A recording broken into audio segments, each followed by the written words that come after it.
오늘 우리 주신 하나님의 말씀은 마태복음 16장 13절에서 20절 말씀입니다. 예수께서 빌립보 가이사랴 지방에 이르러 제자들에게 물어 이르시되 사람들이 인자를 누구라 하느냐.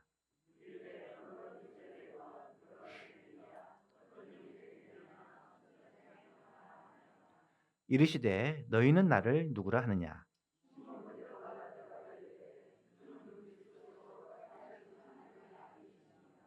예수께서 대답하여 이르시되 바요나 시모나 내가 복이 있도다. 이를 내게 알게 하니는 혈육이 아니요 하늘에 계신 내 아버지시니라.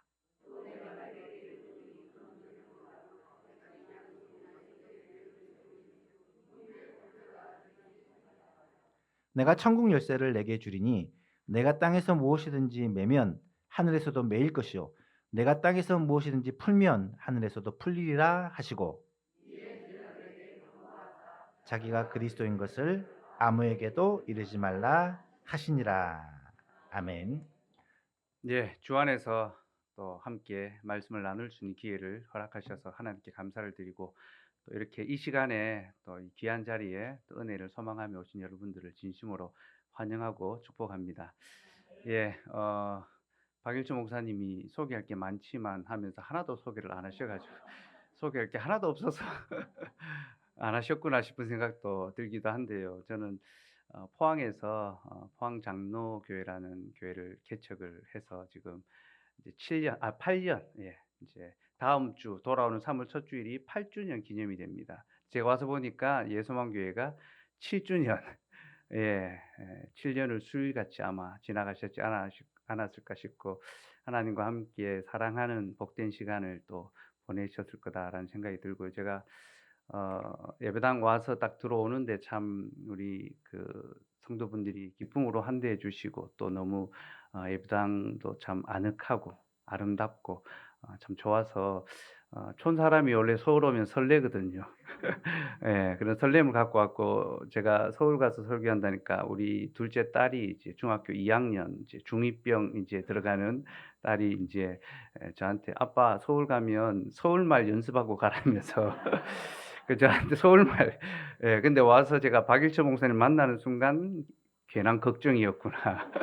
예, 변함없는 경상도 말투로 7 년을 서울을 살았는데 사람이 이렇게 한결같아야 되는 것 같아요. 그래서 변함없는 거 참 중요한 것 같은데 설렘을 갖고 또 이 자리에 왔는데 제가 올라오면서 길을 이제 그 몇 번을 막혔거든요. 그래서 오면서 '아 서울은 어디로 가도 막히는구나.' 내비가 안내하면서 처음에는 이제 중부 내륙으로 끝까지 안내를 해야 되는데 제가 놓쳤는지 내비가 안내를 잘못했는지 경부로 이렇게 이제 이제 인도를 하더라고요. 경부로 들어오는데 평택부터 막히기 시작하는 거예요. 그러니까 제 속이 더 막히더라고요.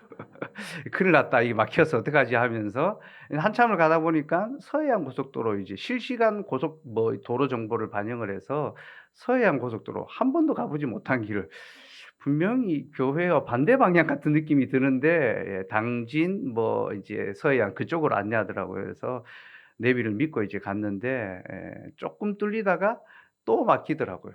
예. 그렇게 막히다가 여기 이제 도로 이름도 잘 모르는 서부 간선도로인지 지하로 내려가는 지하가 계속 이어져서 이게 '언제 빛이 나오나.' 하면서 '진짜 가는 게 맞나.' 하면서 예, 뭐 점점 한 3 킬로 뭐 이 정도 나오는데 계속 이 지하로 계속 가 가지고 걱정을 좀 했습니다. 근데 인제 딱 땅으로 올라왔는데 제가 인제 갈림길이 3 개였는데 잘못 타 가지고 예, 저기 그 월드컵 경기장을 찍고 마포구청을 돌아서 다시 인제, 그래서 식사 시간이 5시 반 으로 맞춰졌는데 5시 40 분이 쪼끔 넘어서 교회에 도착해서 예, 그래서 '아 서울은 어디로 가도 막히는구나.' 그런 생각이 들었고요. 제가 근래에 서울에서 목회하신 분들 이야기를 들으니깐 "주중 모임하기가 그렇게 어렵다."라고 이야기를 하시더라고요. 그러면서 "수요 기도회가 없어지는 교회가 많다."라고 이야기를 하더라고요. 예. 예, 근데 제가 오늘 여기 와서 보니까 월, 화, 수, 예, 주중, 예, 부흥회를 월, 화, 수로 하고 예, 예, 그리고 또 수요 기도회, 금요 기도회까지 다 하신다 하더라고요. 그래서 저력이 있고 또 어떤 사모함이 있는, 모이기를 소망하는 그런 교회구나라는 마음이 들었고요. 또 은혜를 사모하는 자에게 하나님께서 은혜를 주시죠. 우리 하나님께서는 자신을 간절히 찾는 자를 찾고 계십니다. 그래서 그 찾는 자에게 은혜를 부어 주실 거고요. 제가 8년 전에 개척을 처음 할 때 개척하기 전에 고민되는 몇 가지가 있었는데 그중에 하나가 어 이렇게 한국에 교회가 많은데 또 새로운 교회 하나가 세워지는 게 어떤 의미가 있을까? 마지막에 이제 그 고민이 들더라고요. '내가 또 하나의 교회를 세워야 되는가?'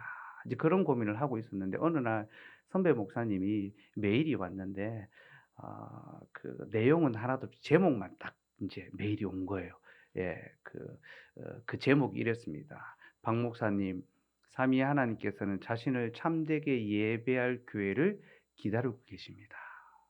딱 그 안에 내용도 없습니다. 딱 제목 하나. 그 예전에 인제 메일 보내면은 내용이 없으면 냉무라고요. 이 표시가 되는데 내용이 딱 없이 제목만 딱 왔더라고요. 근데 그 글귀가 저에게는 그 메일이 저에게는 하나님의 이 부르심으로 느껴졌습니다. 아, 개척이 무엇인가? 교회가 세워진다는 것이 무엇인가? 결국 하나님을 예배하기 위해서다. 하나님께서는 자신을 참되게 예배할 교회를 기다리고 계신다. 그걸 깨달았습니다. 그래서 주께서 기다리시는 하나님을 참되게 예배하는 교회를 세워야 되겠다. 그 마음을 갖고 개척을 하게 됐습니다. 여러분, 세상에서 가장 중요한 일이 뭔지 압니까? 예배하는 것입니다. 세상에서 가장 아름다운 사람이 어떤 사람인지 압니까? 예배하는 사람입니다. 오늘 하나님을 예배하기 위해서 이 자리에 모이신 여러분들이 가장 복되고 아름다운 그런 분들입니다. 제가 듣기 좋으라고 하는 말이 아닙니다. 정말로 성경이 그렇게 말하고 있습니다. 이사야 43장 21절 말씀. 우리 같이 한번 읽어 봅시다. 시작. 이 백성은 내가 나를 위하여 지었나니 나를 찬송하게 하려 함이니라. 하나님께서 사람을 창조하신 이유가 나를 찬송하게 하려 함이니라. 이 백성은 내가 나를 위하여 지었나니 너희는 나를 위하여 지었다. 곧 나를 찬송하도록. 하나님 우리를 예배하도록 지으셨습니다. 그러니까 하나님이 태초에 사람을 창조하셨다라는 거기에만 머물러 계시면 안 됩니다. 하나님은 태초에 사람을 창조하시되 예배하는 사람을 창조하셨습니다. 예배자를 창조하셨습니다. 아담은 예배자로 지음 받았습니다. 하나님이 아담을 창조하신 후에 아담에게 에덴 동산을 주셨습니다. 창세기 2장 15절을 보면요. 하나님이 에덴 동산을 아담에게 주시면서 그 동산을 경작하고 지키라라고 하셨습니다. 그 동산을 경작하고 지키라. 여기서 경작한다라는 말이요. 히브리어로 아바드라는 말인데요. 이 아바드라는 말이 제사장이 성소에서 하나님을 제사할 때, 예배할 때 사용하는 단어입니다. 아바드. 예, 하나님을 섬기는 겁니다. 아담이 에덴의 동산에서 하나님을 예배해야 됐습니다. 지킨다라는 말, 샤마드인데요. 이 샤마르가 레위인들이, 제사장들이 성소를 지킬 때 사용하는 것. 하나님의 동산, 하나님의 집을 지킬 때 사용하는 것이 바로 샤마르입니다. 곧 에덴 동산은 예배하는 땅으로 지어졌습니다. 교회로 지원받았습니다. 태초에 하나님이 천지를 창조하셨을 때 그 창조의 목적은 이 땅에 교회를 세우시는 거였습니다. 그리고 하나님이 아담에게, 사람에게 생육하고 번성하고 땅에 충만하고 땅을 정복하고 땅을 다스리라 하셨죠.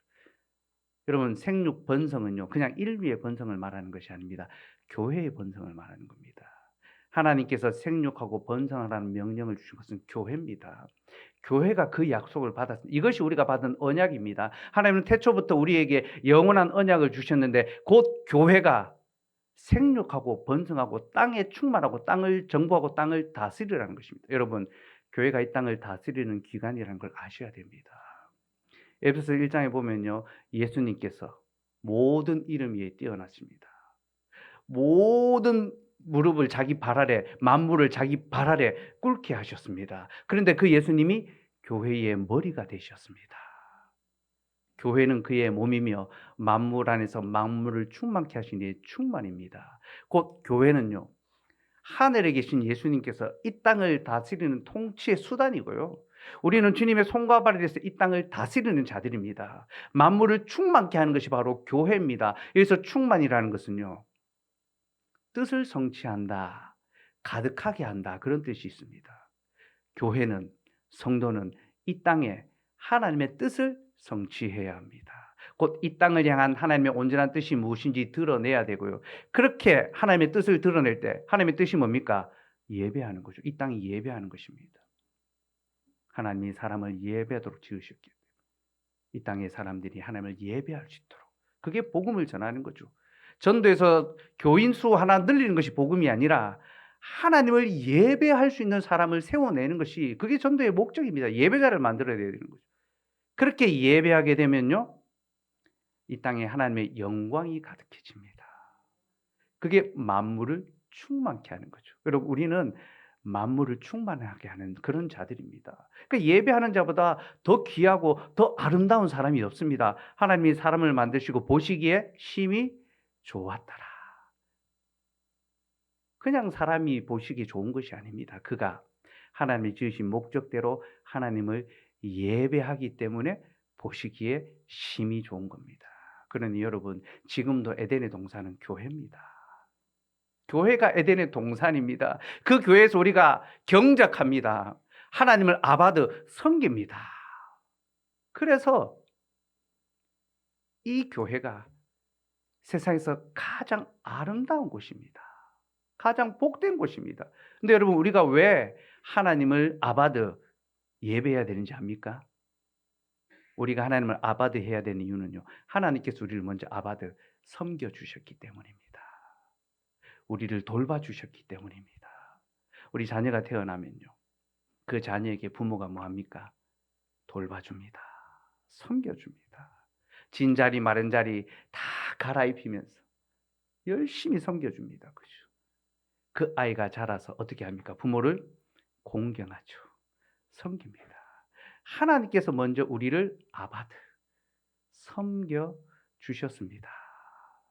그게 말씀의 약속입니다. 다윗의 할아버지 오벳을 아시죠? 그죠? 오벳. 그 오벳이 룻기에 나오는 인물입니다. 그죠? 룻이 낳은 아들이 오벳이거든요. 근데 그 오벳이 아바드라는 단입니다. 그럼 룻기의 그 핵심이 뭐냐면요, 하나님께서 왕이 없는 시대, 사사시대였거든요. 그 왕이 없는 시대에 하나님께서 이스라엘을 섬길 왕을 준비해 주시는 겁니다.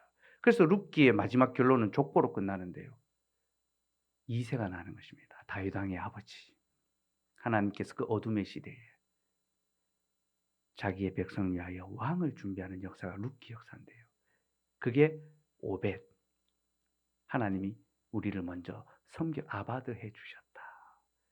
하나님께서 우리를 먼저 섬겨 주셨기 때문에 우리가 하나님을 섬기는 것이 마땅한 거죠. 그게 우리의 예배입니다. 그래서 여러분, 예배하는 자가 세상에서 가장 중요하고요. 그리고 하나님은 예배하는 자를 통하여 이 땅을 보존해 주십니다. 홍수 심판 후에 하나님이 노아에게 다시는 물로 땅을 심판하지 않겠다 하셨습니다. 그리고 땅이 있을 동안에 심음과 거둠과 추위와 더위가 항상, 낮과 밤이 항상 있을 것이다 약속하셨거든요. 근데 그 약속 이전에 노아가 하나님께 제사를 드립니다. 하나님이 그 제사를 받으시고, 그럼 세상이 왜 심판받았지 아십니까? 하나님을 참되게 예배하는 자들이 없었기 때문입니다. 이 땅에 참된 교회가 없었기 때문에 하나님이 세상을 물청소하셨습니다. 물청소하신, 집안이 너무 더러워가지고 물청소하신 거예요. 하나님이 이 땅에 교회를 세우시고 그 교회가 생육하고 번성해 가기를 소망하셨는데 악한 나라가 생육하고 번성해 가는 겁니다. 가인의 나라가 더 잘 되는 거예요. 하나님을 예배하는 나라는 약하고 작아지고 점점점 움츠러드는 겁니다. 가만 보니까 악이 하나님의 나라를 이기고 있는 거예요. 그래서 하나님이 물청소하셨습니다. 물청소하시면서 여러분, 중요한 거는 딱 치워놓잖아요. 그죠? 교회는 딱 치워놓았습니다. 그게 노아 방주입니다. 하나님이 이 세상을 심판하실 때 교회는 보존해 주셨습니다. 그리고 홍수 후에 그 교회가 하나님을 예배할 때 하나님은 그 예배를 받으시고 교회에 약속하십니다. 내가 다시는 물로 세상을 심판하지 않을 것이다. 땅이 있는 동안은 추위와 더위와 낮과 밤과 심음과 거둠이 쉬지 않을 것이다. 그러니 여러분, 지금도 하늘에서 비가 내리고 땅이 소출을 내고 사람들이 열심히 일하며 살아갈 수 있는 건 누구 때문입니까? 우리 때문입니다, 여러분. 우리가 예배하고 있기 때문에 하나님이 이 땅을 긍휼히 여기셔서 은혜를 베푸시는 겁니다. 별로 안 믿으시는 눈치인데요. 저는 확실히 믿습니다. 저는 정말로 이걸 믿습니다. 하나님께서 이 땅에 예배하는 자들, 참된 교회를 세워주셨기 때문에 저는 그 소망을 갖고 교회를 시작했고요. 지난 8년 동안 하나님의 은혜 가운데 하나님을 예배하는 교회로 지어져 갈 수 있도록 어려움의 시기에 멸절되지 않고, 제가 개처가 2017년도 3월 5일에 첫 예배를 드렸는데요. 2017년 12월, 11월 말에 포항에 굉장히 큰 사건이 하나 있었습니다. 지진이. 감사합니다. 누가 남일 아니면 별로 기억 안 하는데, 그걸 5.4 지진이 일어났는데요. 제가 그 지진이 일어나는 날 저희 성도 신방을 하고 있습니다. 한동대에서 신방하고 있었습니다. 한동대에 막 건물 벽이 넘어지고, 우리 아들이 올해 지금 한동대에 들어가서 제가 입학식도 못 보고 집만 내려주고 여기 이제 집회인도 하러 올라왔는데요. 진짜 막 그 세상이 끝나는 줄 알았습니다. 그러면서 어떤 자연재해 앞에 인간이 아무것도 아니구나라는 것을 정말 느꼈습니다. 그래서 신방을 하다가 책상 밑에 숨었다가 급하게 이제 운동장으로 나갔는데 보니까 막 다 사람들이 몰려들고 막 건물이 막 다 막 옆에 벽이 무너지고, 그리고 급하게 집으로 돌아오는데 도로가 막 다 갈라져 있고 막 그랬었거든요. 그때 저희 교회 성도들이 다 대학생들, 대학 졸업하고 취업 준비하고 있는 학생들이었거든요. 원래부터 포항 사람들이 아니고 다 이제 타지에서 왔습니다. 서울, 부산, 전라도 타지에서 한동대, 포항공대 와서 저를 만나 가지고, 제가 그 친구들한테 너희는 학교 때문에 온 것이 아니라 말씀 때문에 포항 온 줄 알라 하면서 제가 열심히 말씀을 가르치고 교회를 가르쳤는데, 그 친구들 같이 교회를 하게 됐어요. 그러니까 부모님들이 공부하라고 학교를 포항을 보냈는데 졸업하고 안 올라오는 거예요. "너 왜 안 올라오냐?" 하니까 이제 교회를 개척해서 교회를 하고 싶다니까는 이상한 교회에 빠진 줄 알고 이단에 빠진 줄 알고 막 부모님들이 내려와서 제가 인제 상담도 하고 인사도 하고 설명도 하고 그랬던 적도 있는데요. 근데 지진이 딱 일어나니까 다 빨리 올라오라고 이야기하는 거예요. 근데 그때는 진짜 생존의 어떤 두려움이 있었고 진짜 피신을 해야 되는 상황이었고, 방문이 하나 좀 크게 닫혀도요 두려워 떠는 그런 어떤 때였거든요. 하나님께서 개척 1년도 채 안 돼서 지진이 일어나게 하신, 하나님 개척 전에 지진이 일어났으면 제가 포항에 개척 안 했지요. 그 생각을 했어요. 다른 데 가서 개척했지요. 왜 지진이 일어나게 하려면 개척 전에 일어나게 하시지 개척하고 1년 만에 일어나게 하셨습니까? 성도들 다 떠나겠습니다. 아직 포항에 터도 잡지 않고 직장도 없는데, 안 그래도 집에서 빨리 올라오라고 취업하려면 다 서울로 와야 된다고 이야기하고 있는데 포항에 남아서 직장을 구하려고 하고 있는데 그런 두려운 마음이 있었습니다. 그런데 하나님께서는 그 지진을 통해서 저희 교회를 더 견고하게 해 주시더라고요. 다 무섭고 두려우니까 혼자 못 자는 겁니다. 자취하는 학생들이었으니까요. 그 다 교회로 모였어요. 같이 자는 겁니다. 밤에 같이 자고, 그리고 같이 기도하고, 하루 종일 같이 말씀 보고 기도하고. 한 두세 주를 그렇게 보냈는데요. 그렇게 보내면서 우리에게 교회가 너무나 필요하구나, 그 사실을 깨달았습니다. 우리는 혼자서 살아갈 수 없는 존재구나. 하나님께서 왜 우리를 교회로 불러 모으셨는가? 왜 따로 떨어져 있지 않고 하나로 함께 모이게 하셨는가? 그걸 깨닫게 됐습니다. 우리는 약한 자들이고, 우리는 두려워하는 자들이고, 우리는 염려하는 자들이기 때문에 함께 모여서 서로 권면하고, 서로 격려하고, 서로 위로하고, 서로의 믿음을 지켜줄 수 있도록 하나님께서 우리를 위하여 교회를 세우셨구나. 그게 하나의 일종의 모멘텀이 됐습니다. 그래서 진짜 우리를 교회로 부르신 하나님의 뜻이 있구나. 그렇게 그런 과정을 거치면서 하나님의 교회가 서 올 수 있었거든요. 제가 알기로는 예수만교회도 그런 이제 여러 역사적 배경들, 과정들이 또 있었을 거라고 생각합니다. 주님의 교회가 하나 세워지는 데는요, 주님의 수고와 헌신과 또 그 피 흘림이 있습니다. 여러분, 교회를 가리켜서 주님이 피로 값주고 샀다 했죠. 주께서 자신의 피로 세우셨습니다. 한 사람 한 사람 그리스도의 피로 사서 불러주셨기 때문에 여러분 교회는 내가 선택해서 갈 수 있는 곳이 아닙니다. 교회는 부름받은 자들이죠. 아무나 교회에 올 수 있을지 몰라도요. 아무나 성도가 되는 것은 아닙니다. 하나님께서 영원한 언약 가운데 불러주신 자들, 택하여 주신 자들, 창세전에 예정하신 자들만이 주님의 자녀요, 주님의 백성이요, 주님을 예배하는 성도가 되는 줄로 아시기 바랍니다. 그러니 우리는 부름받은 자들입니다. 주님의 교회로 부름받은 자들이고, 주님의 교회로 부름받았다라는 것은요, 우리가 주님의 교회를 세우기 위하여 부름받았다는 것을 기억하셔야 됩니다. 우리는 주님은 우리를 교회로 불러주시고 그 교회로 지어져 가라 가르쳐 주셨습니다. 그러니 우리는 함께 주의 교회로 지어져 가야 되는데요. 어떻게 주님의 교회로 지어져 갈 수 있느냐? 말씀을 통하여 지어져 갈 수 있습니다. 이 말씀은요, 주님의 교회를 세워가는 설계도입니다. 청사진입니다. 우리가 모델하우스 이런 데 가보면 집이 예쁘다, 좋다, 계약하자 하지 않습니까? 하나님의 교회에, 주님의 교회의 영광스러움과 아름다움과 그 교회가 어떻게 세워져 가고 그 교회가 무엇을 해야 되는지 그 모든 내용들이 다 말씀 안에 있습니다. 그래서 교회를 사랑하는 사람은요, 하나님의 말씀을 사랑할 수밖에 없습니다. 말씀을 사랑하는 사람은 그리스도의 몸된 교회를 사랑할 수밖에 없습니다. 여러분, 우리가 주님을 사랑하지 않습니까? 그렇죠? 우리의 소망은 정말 주님을 더욱 사랑하고 주님을 위하여 살아가는 삶을 소망합니다. 근데 주님은 하늘에 계십니다. 부활승천한 주님은 하늘에 올라가셨잖아요. 그죠? 그래서 주님이 우리에게 자신을 사랑할 수 있도록 자신의 몸을 이 땅에 남겨두셨습니다. 그 몸이 뭡니까? 교회잖아요. 그죠? 교회는 그리스도의 몸입니다. 그러니 교회를 사랑한다는 것은 주님을 사랑하는 겁니다.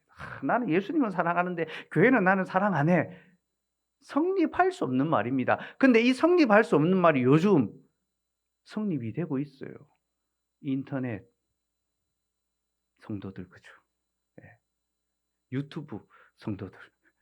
예. 예전에는 코로나 전에는 가난한 성도라고 하죠. 예. 이 안 나가 성도, 그죠? 교회 안 나가는. 나는 하나님을 믿는데 나는 교회는 늘 실망했어. 이 땅에 교회는 온전한 게 없어. 교회는 소망이 없어. 그러면서 교회는 안 나가는 그런 청년들이 많이 있었습니다. 근데 이 청년들이 코로나를 딱 지나면서요, 유튜브가 딱 펼쳐지고 하니까, 야, 편하고 쉽게 예배할 수 있는 길이 열렸다. 그러면서 오프라인 성도들이 막 늘어나고 있습니다. 근데 여러분, 유튜브로, 오프라인으로, 인터넷으로 절대로 성도가 될 수 없습니다. 왜냐하면 주님은요, 두세 사람이 내 이름으로 모인 곳에라고 합니다. 나도 함께 하겠다. 그러니까 유튜브 그 오프라인 성도가 가능하려면요, 인터넷 성도 가능하려면요, 말씀이 바뀌어야 돼요. 근데 천지가 바뀌어도 주의 말씀은 1.1획도 떨어지지 않습니다. 두세 사람이 내 이름으로 모인 곳에 주님이 함께 하십니다. 여러분, 왜 우리가 함께 모여야 되는지 압니까? 만약에 모이지 않고도 예배가 가능하다면요, 예수님께서 이 땅에 오시지 않고도 구원이 가능해야 됩니다. 그렇잖아요. 우리 하나님 능력에 부족함이 없으신 하나님께서 왜 사람이 되셔서 십자가에 못 박혀 죽으셔야겠습니까? 능력 많은 하나님께서 하늘 위에서 우리를 사랑하시니까 그냥 죄 용서해 주시고 구원해 주시면 되잖아요. 그죠? 그러나 그 능력 많으신 하나님께서 하늘 위에서 오프라인으로 구원하지 않습니다. 이 땅에 오셔서 사람이 되시고 사람으로서 우리의 죄를 대신하여 십자가에 달려 돌아가심으로써 우리를 구원해 주셨습니다. 왜 주님이 사람이 되셔야 되는지 압니까? 죄의 문제가 하나님의 문제가 아니라 사람의 문제였기 때문입니다. 그래서 하나님이 사람이 되셔서 사람을 대신하여 십자가에 죽으셔야 했던 겁니다. 우리 아들이 지금 이제 대학에 20살 한동대에 들어갔는데요. 키가 저보다 많이 큽니다. 85쯤 되고요. 힘도 뭐 저보다 훨씬 세가지고, 고등학교 2학년부터는 이제 저보고 팔씨름하자고. 아빠 이기는 맛이 들어가지고, 그래서 제가, 야, 힘없는 아빠하고 하지 말고 저 교회 가서 삼촌들하고 해라면서 하니까, 싫다면서 지기는 싫어가지고, 저한테 이기고 싶어가지고, 저보다 얼마나 힘이 센지 몰라요. 근데 우리 아들이 조산을 했습니다. 9달을 다 못 채우고, 예, 8개월 얼마 만에 이제 태어났거든요. 성질이 급해 가지고 일찍 태어났습니다. 예, 급하게 이제, 예, 아내가 양수가 터져서 인제 출산을 했는데, 애가 이제 덜 자라고 나오니깐요. 이게 이제 다 안 커서 나오니까 피부 막 쪼글쪼글하게 태어났더라고요. 그래서 약간 늙은 것처럼 주름살이 엄청 많더라고요. 그 첫아이가 태어났다 해서 와서 보라고 했는데 되게 기쁜 마음으로 갔는데 애가 너무 늙게 나와 가지고 이거 한편으로는 기쁜데 한편으로는 좀 찝찝하고 막 그런 기분이 들었어요. 근데 인제 한 달 딱 지나니까 인제 2.25 킬로로 태어났는데 한 달이 딱 지나니까 인제 신생아가 된 거예요. 너무너무 예쁜 거예요. 예. 근데 그러고도 한 달이 좀 지나가는 즈음에 아랫배가 불룩해 가지고 소아과에 갔어요. 그 소아과 가니까 인제 의사 선생님이 "좀 큰 병원에 가 보라." 이제 큰 병원을 가서 검사를 하니까 이제 탈장이 인제 양쪽으로 내려왔다는 거예요. 그러니까 애가 이제 덜 자라고 나오니까 장기가 아직 제자리를 안 잡았던 거예요. 근데 애가 태어나면 어른들이 어떻게 합니까? 예쁘다고 얼르잖아요. 막 예쁘다고 얼르니까 이제 장기가 흘러내린 거죠. 양쪽으로 인제 흘러내린 겁니다. 그래서 수술을 해야 된다는 거예요. 양쪽의 배를 이제 갈라 가지고 이제 뭐 생후 한 달쯤 된 셈입니다. 예. 그 아이를 이제 수술을 이제 대구의 파티마 병원이라고 큰 병원에 가서 수술을 이제 해야 되는데 마음이 참 힘들더라고요. 수술하기 전날에 이제 입원을 해서 이제 링거 주사를 인제 꽂아서 이제 수술 준비를 하는데 갓난아기들은 인제 혈관이 약해서 팔에 주사를 안 꽂습니다. 머리에 꽂더라고요. 머리에 혈관을 찾아 가지고 주사를 꽂는데 저녁에 인제 의사가 와서 인턴 같아요. 예, 인턴이 와서 인제 주사를 이제 꼽는데 주사바늘을 푹 꼽았는데 여기가 아니네 하고 다른 데를 또 푹 꼽는 거예요. 이걸 몇 번을 인제 찌르는데 애가 막 다 죽을 듯이 넘어가는데 엄청나게 우는데 이 피부가 막 터질 것처럼 막 투명해지면 안에 핏줄이 막 다 보이고 막 완전 핏덩어리가 되면서 막 우는 거예요. 제가 그 옆에서 그걸 보고 너무너무 막 마음이 아프고 막 화가 나 가지고 그 주사 바늘을 뺏어 가지고 "의사 네 머리에 한번 꽂아 보자."면서 막 그러고 싶었지만 옆에서 기도하면서 "하나님 저 돌팔이가 빨리 핏줄을 찾게 애를 찾겠습니다." 그런 마음으로 막 기도했습니다. 그 몇 번을 쑤셔 가지고 그리고 겨우 이제 혈관을 찾아서 인제 주사를 꽂고 그다음 날 인큐베이터 해서 수술을 들여보냈는데 마음이 너무너무 아프더라고요. '저 아이가 이 수술을 견딜 수 있을까? 어 어떻게 이 수술을 버틸 수 있을까?' 그러면서 제가 막 기도해서 "하나님 너무너무 사랑하는 아이인데 제가 이 아이를 위해서 진짜 대신 수술 받고 싶은데 제가 대신 받으면 안 됩니까? 이 아이가 뭘 할 수 있겠습니까? 뭐 어떻게 이 수술을 견딜 수 있겠습니까?" 제가 그런 마음으로 기도했어요. 근데 그럴 수가 없었습니다. 왜냐하면 그 병은 저의 문제가 아니라 우리 아들의 문제였기 때문이죠. 우리 하나님은 우리를 얼마나 사랑하십니까? 우리를 예배하도록 지으셨고요. 우리에게 모든 것을 베풀어 주셨습니다. 하나님의 형상을 주셨고요. 모든 좋은 것들을 다 베풀어 주셨습니다. 에덴의 동산에 온갖 모든 동산의 열매를 다 먹으라 하셨습니다. 딱 하나만 빼고 그죠. 이건 하나님이 선하시다는 것입니다. 저 같으면 반대로 했습니다. "야, 너 선악과 하나만 먹어? 나머지는 먹지 마." 그래도 되잖아요. 그죠? 그렇게 했다면 아담이 하나님 앞에 꼼짝 못 했을 겁니다 오히려. 더 무섭기 때문에. 근데 하나님은 다 먹으라고 하나만 먹지 말라 하셨어요. 자신의 선하심을 보여주신 겁니다. 이것은 지키는 것보다 지키지 않는 게 더 어려운 겁니다. 그죠? 이 안 지킨 게 더 어려운 거예요. 근데 사람이 그 어려운 걸 또 해내지 않습니까? 그죠? 그 어기기 어려운 것을 어깁니다. 그걸 따먹었죠. 근데 여러분 선악과는요. 하나님의 보좌입니다. 하나님의 왕관입니다. 에덴 동산은 아담에게 주신 곳이지만 하나님의 나라죠. 하나님의 왕이시죠. 그러니까 하나님의 보좌, 하나님의 왕관이 있어야 됩니다. 그게 선악과 하나입니다. 네가 마음대로 다 가져 그러나 이거는 갖지 마. 이거는 내 거야. 곧 아담은 선악과를 볼 때마다 누구를 생각해야 됩니까? 이곳의 왕은 하나님이시구나. 자신이 진짜 왕이 아니라 하나님이 진짜 왕이라는 사실을 보도록 선악과를 허락해 두신 겁니다. 아담이 그것을 따먹고 범죄함으로 이 땅에 죄가 시작됐죠. 하나님은 사람을 처음부터 사랑하여 지으셨습니다. 자신을 예배하도록 지은 이 인간이 자신을 예배하지 않고 헛된 것을 예배합니다. 세상을 예배합니다. 돈을 예배합니다. 명예를 예배합니다. 권력을 예배합니다. 쾌락을 예배하고 있습니다. 그렇게 헛된 것을 예배하며 사니까 어떻게 됩니까? 허망한 죽음을 맞이하는 거죠. 사람은 다 자기가 예배하는 것을 따라 살게 돼 있습니다. 허망한 것, 유한한 세상을 예배하는 자는 반드시 그와 함께 망할 것입니다. 영원하신 삼위 하나님을 예배하는 자는 주님 안에서 영원히 살 것입니다. 이게 예배의 영광이고 예배의 가치입니다. 하나님 우리에게 영생을 주기를 원하시는데 인간들이 그 영생이 아닌 헛된 양식을 위하여 살아가고 있으니까 얼마나 안타까우시겠습니까? 사랑이 하나님이 그걸 보고 측은히 여기십니다. 내가 저것들을 살려야 되는데, 저것들을 구원해야 되는데, 그런데 하나님으로서도 할 수가 없습니다. 왜 그렇습니까? 죄는 하나님의 문제가 아니라 인간의 문제이기 때문이죠. 여러분, 하나님이 죄 지었습니까? 아닙니다. 사람이 죄 지었습니다.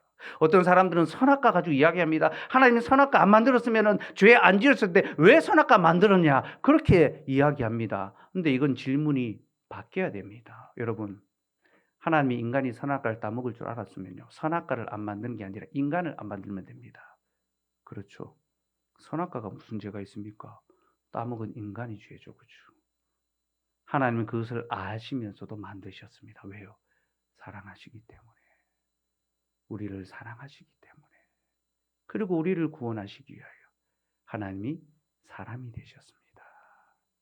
그리고 사람으로서 우리의 모든 죄를 다 담당하시고 십자가에 죽으셨습니다.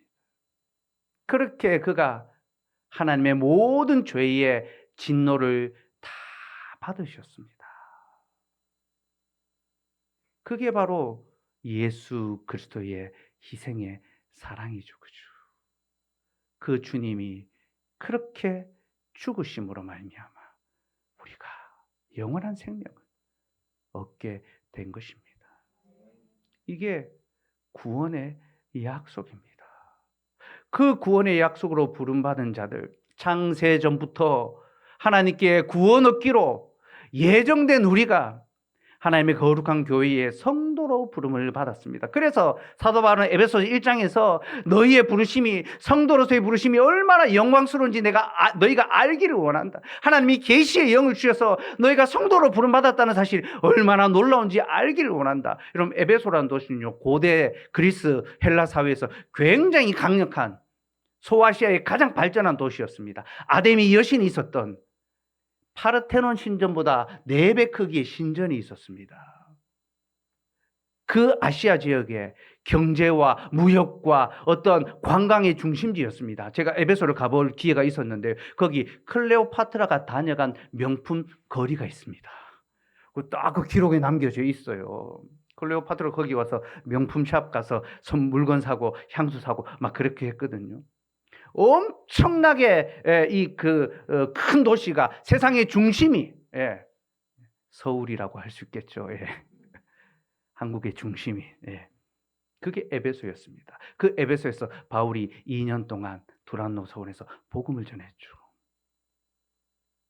그 화려한, 그 번성한, 그 아데미 여신을 크도다 아데미 여신이 외쳤던 뭡니까 이 야외 공연장이요. 25,000석이 들어가거든요. 지금 가봐도 어마어마하게 큽니다. 그럼 25,000석이요. 잠실 야구장 크기 정도 됩니다. 거기에 만원 관중이 들어차서 그도다 아데미 여신이 외쳤으니까 그 위세가 얼마나 대단했겠습니까? 그 한쪽 곁에 교회는 초라하고 작고 볼품없게 보입니다. 상가교회, 그죠? 저희 교회도 상가교회인데 주차장도 없고 뭐 대단하게 그럴듯한 사람도 모이지 않고 약하고 초라해 봅니다. 세상의 중심에서 변방처럼 느껴지는 거죠. 바울이 에베소 교회 성도들 향해 하나님께서 너희를 부르신 성도로 부르신 그 부르심의 영광이 얼마나 놀라운지 아냐. 이걸 알아야 한다.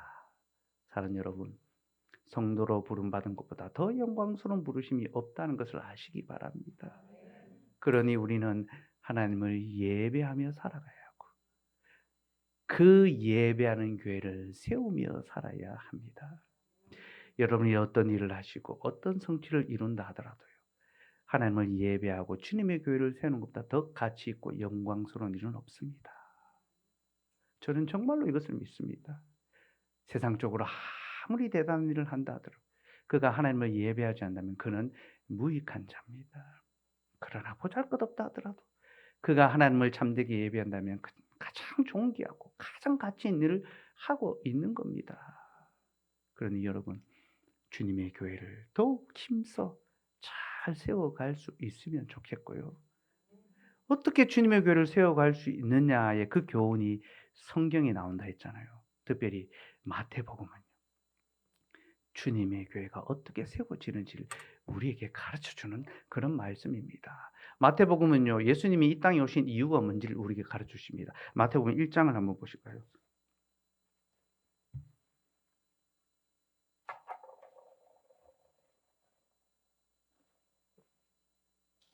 마태복음 1장이 족보로 시작하죠. 그죠? 족보.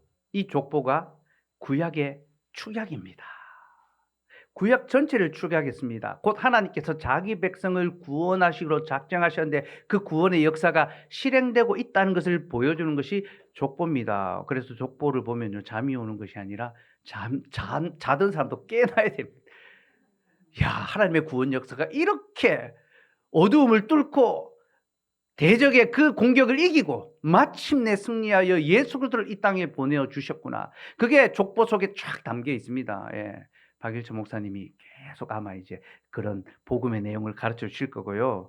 예, 21절, 1장 21절 보면 같이 읽읍시다. 21절. 예, 시작. 아들을 낳으리니 이름을 예수라 하라. 이는 그가 자기 백성을 그들의 죄에서 구원할 자이심이라 하니라. 주님이 이 땅에 오신 이유, 자기 백성을 그들의 죄에서 구원하시기 위하여. 자기 백성입니다. 택하신 자주. 자기 백성을 죄에서 구원할 자. 우리를 죄와 사망에서 구원해 주시는 겁니다. 여러분, 예수 믿는 것은요, 복된 일이지만 행복한 삶은 아닐 수 있습니다.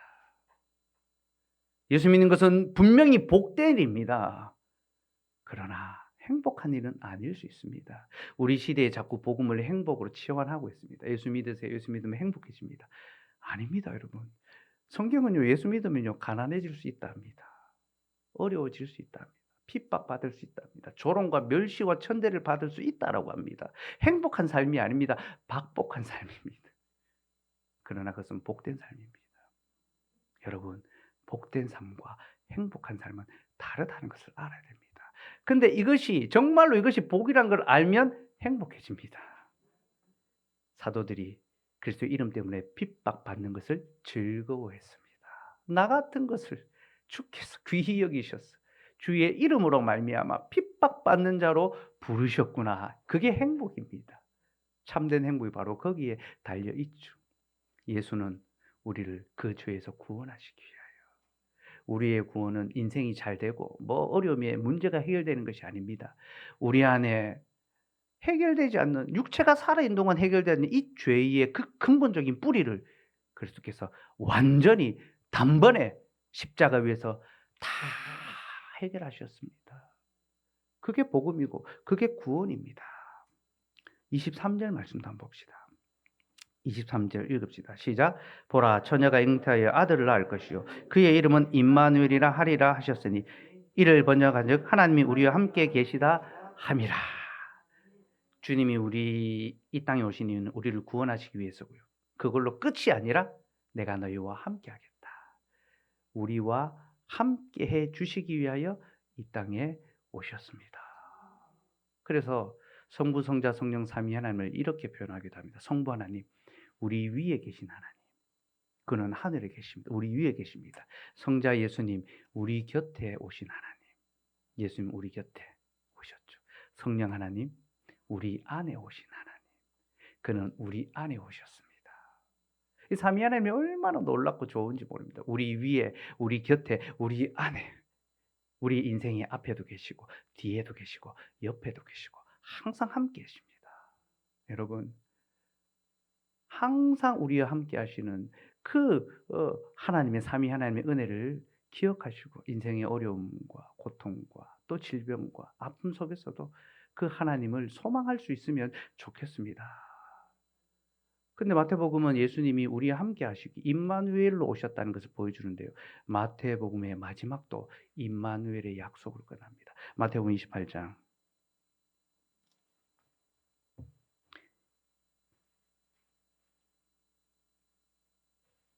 19절 20절 19절 20절 읽읍시다. 시작. 그러므로 너희는 가서 모든 민족을 제자로 삼아 아버지 아들과 성령 이름으로 세례를 베풀고 내가 너에게 분부한 모든 것을 가르쳐 지키게 하라. 볼지어다 내가 세상 끝날까지 너희와 항상 함께 있으리라 하시니라. 예수님이 하늘로 승천하시면서 볼지어다 내가 세상 끝날까지 너희와 항상 함께 있을 것이다. 임마누엘이죠, 그죠? 세상 끝날까지 항상 함께 있을 것이다. 근데 어떤 방식으로 있느냐? 19절에 너희는 가서 모든 민족을 제자로 삼아 아버지 아들과 성령의 이름으로 세례를 베풀고. 우리는 이걸 선교적 사명으로만 자꾸 이해를 합니다. 선교적 사명 맞습니다. 그런데 단순한 선교적 사명이 아닙니다. 교회를 건설하라는 사명입니다. 아버지와 아들과 성령의 이름으로 세례를 누가 줍니까? 누가 줍니까? 교회가 줍니다. 교회는 어떻게 시작된지 압니까? 세례를 베푸는 것을 통하여 시작됩니다. 여러분, 세례는요, 교회를 시작하게 하는 성례입니다.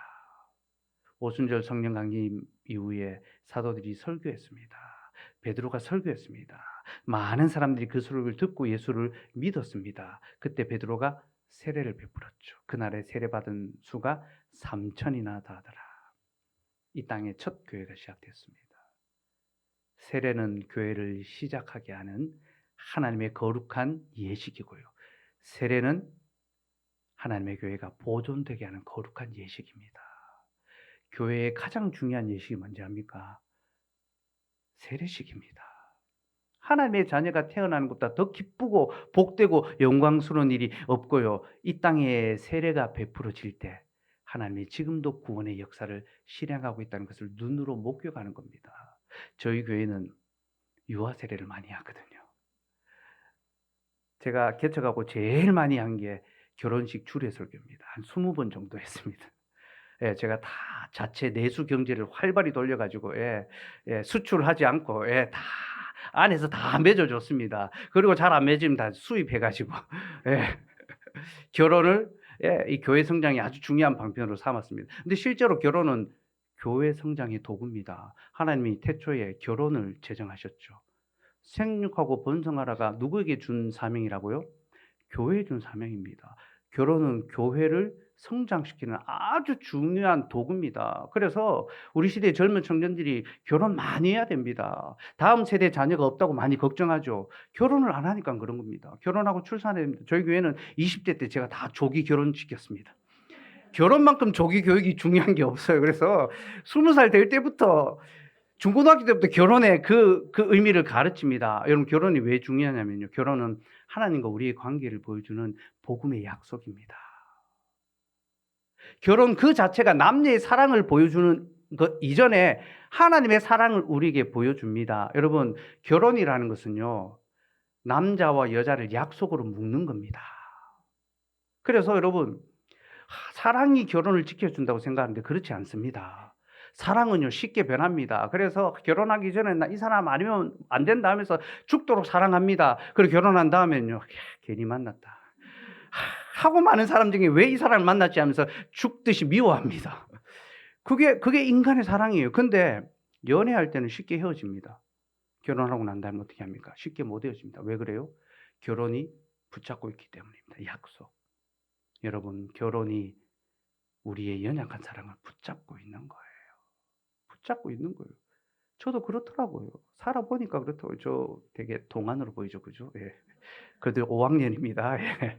그래도 여기서 제가 제일 젊은 것 같은. 저희 가면 제가 제일 늙었는데, 그래서 제가 나이 든 걸 하는데 여기서 이제 겸손하게. 예. 예. 네. 사람이 사람을 만나 살아간다는 건 참 이 죄인됨이 있기 때문에, 약함이 있기 때문에 사랑으로 다 이게 안 됩니다. 근데 약속이, 결혼이라는 약속이 우리의 연약한 사랑을 붙잡으면서 이 가정을 지켜오더라고요. 이게 하나님의 언약입니다. 우리가 하나님을 사랑한다 이야기합니다. 내가 죽도록 하나님 사랑해야지. 그렇지 않습니다. 우리가 죽도록 사랑하는 건 세상입니다. 자녀입니다. 내가 좋아하는 것들입니다. 우리는 입으로 하나님을 사랑한다 하지만 삶으로는 하나님 아닌 다른 것들을 사랑하며 두 주인을 섬기며 살아가고 있는 자들입니다. 우리의 사랑으로 말미암아 우리의 구원이 주어진다면 우리는 아무도 구원받지 못합니다. 근데 하나님께서 약속으로, 결혼이라는 약속을 통해서 우리를 묶어 주신 겁니다. 언약이라는 것이 묶는다라는 의미가 있습니다. 하나님이 자신을 묶어 버리셨습니다.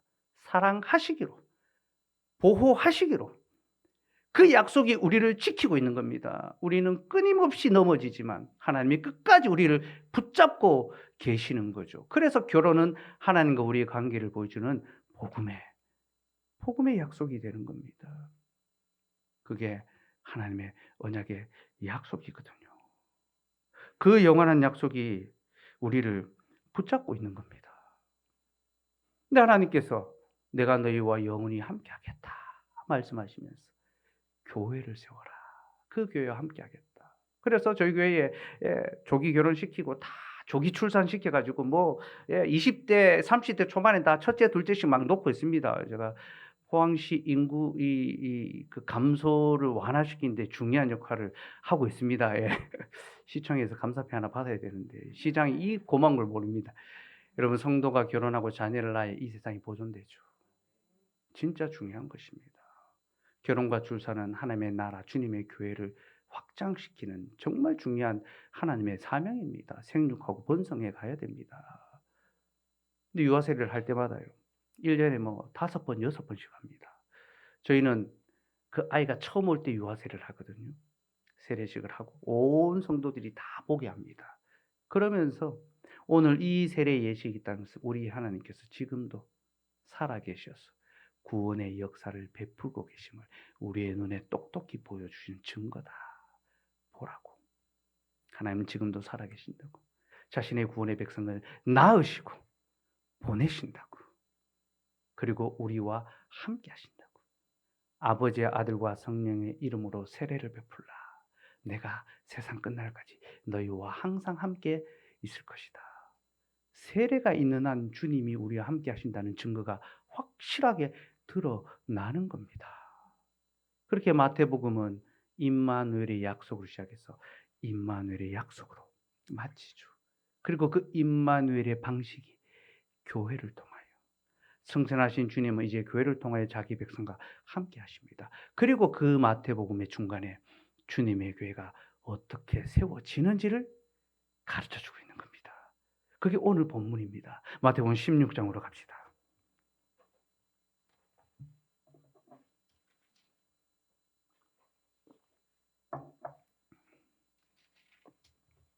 마태복음 16장 13절에서 14절 말씀 읽읍시다.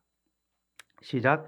예수께서 빌립보 가이사랴 지방에 이르러 제자들에게 물어 이르시되 사람들이 인자를 누구라 하느냐. 이르시되 더러는 세례 요한, 더러는 엘리야, 어떤 이는 예레미야나 선지자 중에 하나라 하나이다. 예수님께서 제자들에게 이렇게 물으셨습니다. 사람들이 나를 누구라 하느냐. 얘들아, 사람들이 나를 뭐라고 하느냐. 그러니까 더러는 세례 요한, 더러는 엘리야, 어떤 이는 예레미야나 선지자 중에 하나이니라. 선지자.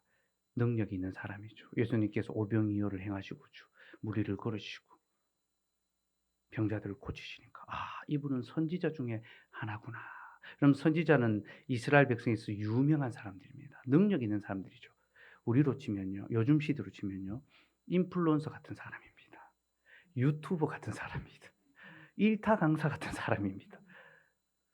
예수님, 사람들이 예수님을 유명한 분이라고 이야기합니다. 대단한 분이라고 이야기합니다. 능력 있는 사람이라고 이야기합니다.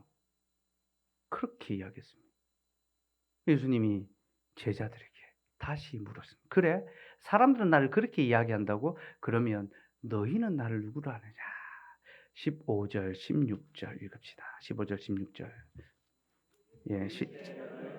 누구라 하느냐? 시몬 베드로가 대답하여 이르되 주는 그리스도시요 살아계신 하나님의 아들이시니다. 사람들이 말하는 거 말고 너희는 나를 누구라 하느냐? 여러분, 세상 사람들이 예수님에 대해서 말하는 게 있습니다. 그죠? 야, 예수 왜 믿냐? 그럼 교회 왜 가냐? 사람들이 말하는 예수님, 하나님에 대한 상들이 있습니다. 그죠? 그거 말고 너는 나를 누구라 하느냐? 주님이 제자들에게 물으셨습니다. 자기의 백성들에게 물으셨습니다. 그러자 시몬 베드로가 뭐라고 합니까? 주는 그리스도시요 살아계신 하나님의 아들이시니이다. 주는 그리스도시요 살아계신 하나님의 아들이시니이다. 베드로는요, 예수님을 향하여 신앙을 고백했습니다. 사람들은 예수님에 대해서 생각을 이야기했습니다.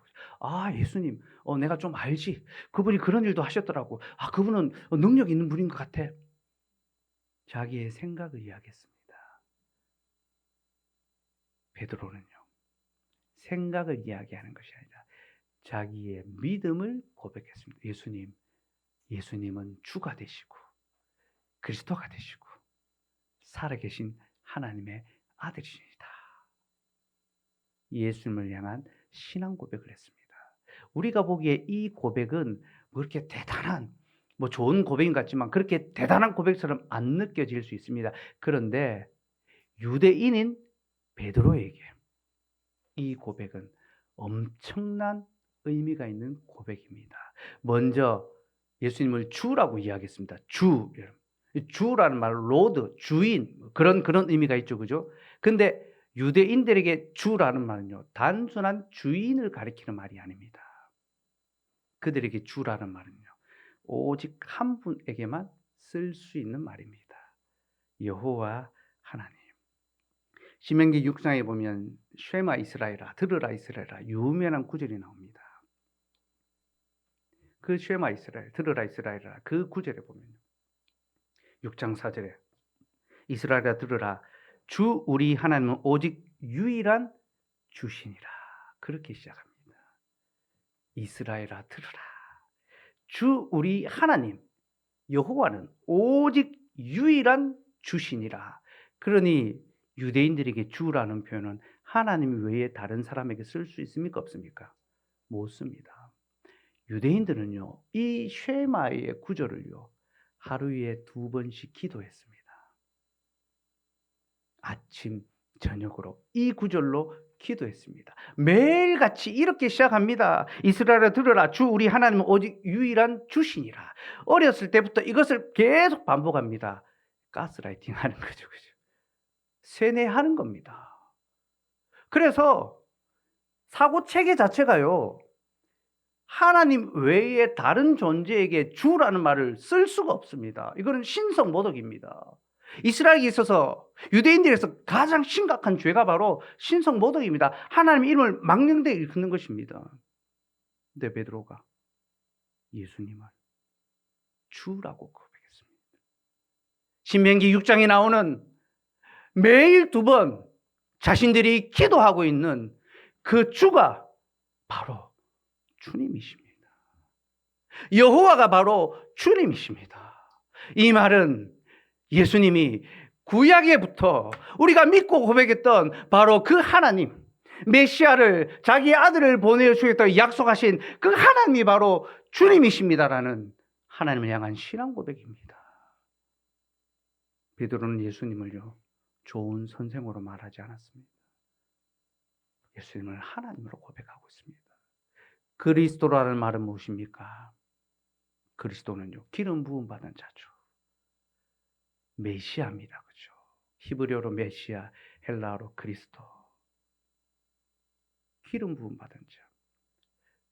직분자입니다. 무슨 직분자입니까? 하나님의 백성을 구원할 직분자입니다. 구약의 세 직분이 기름 부음 받았습니다. 왕, 제사장, 선지자. 왕은 뭐합니까? 하나님의 백성을 건져옵니다. 대적의 손에서 건져옵니다. 보호합니다. 제사장은 뭐합니까? 그들의 죄를 사하여 줍니다.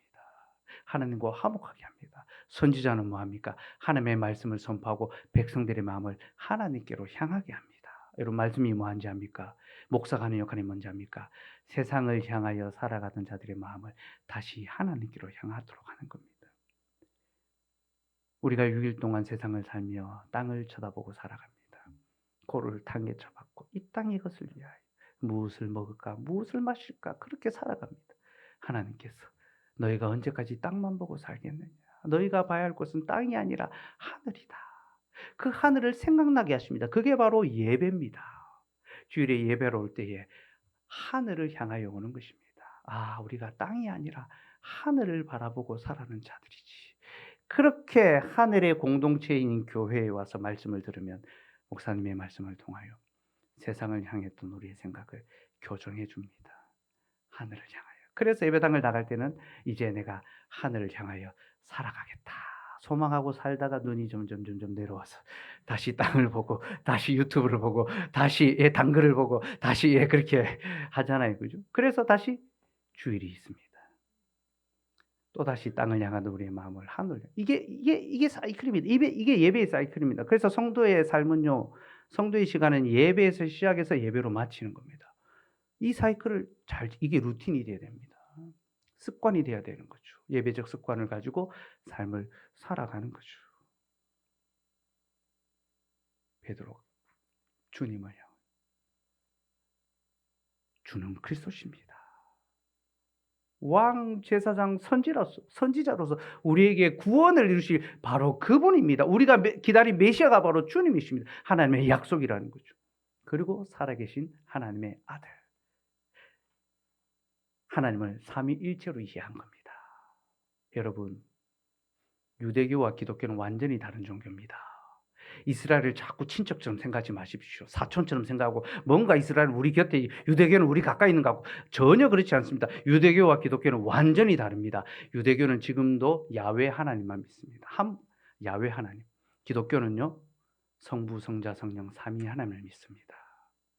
삼위 하나님을 믿는 것이 왜 중요하냐면요. 이것은 우리의 구원과 직결되어 있기 때문입니다. 성부 하나님 우리의 계획을 작정하셨습니다. 예정하셨습니다. 성자 예수님이 우리의 구원을 실행하셨습니다. 이루셨습니다. 성령 하나님 우리의 구원을 우리에게 적용시켜 주십니다. 믿게 해주셨습니다. 삼위일체 하나님을 믿지 않으면요 구원이 없습니다. 유대교는 구원 없습니다.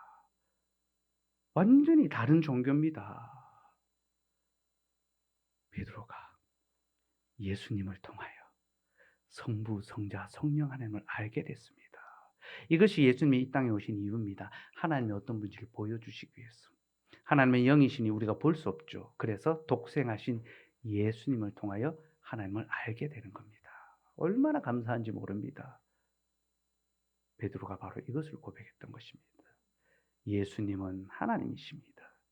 예수는 우리의 구원자십니다.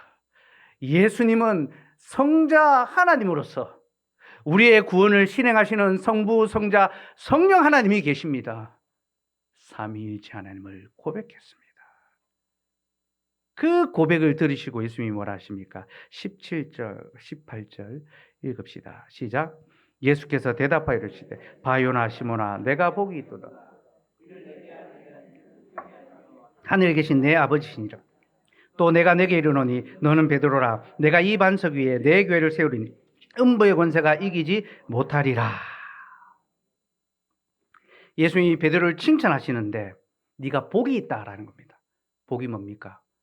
복은 받는 것입니다. 그죠? 네가 공부해서 네가 알아서 하는 것이 아니다.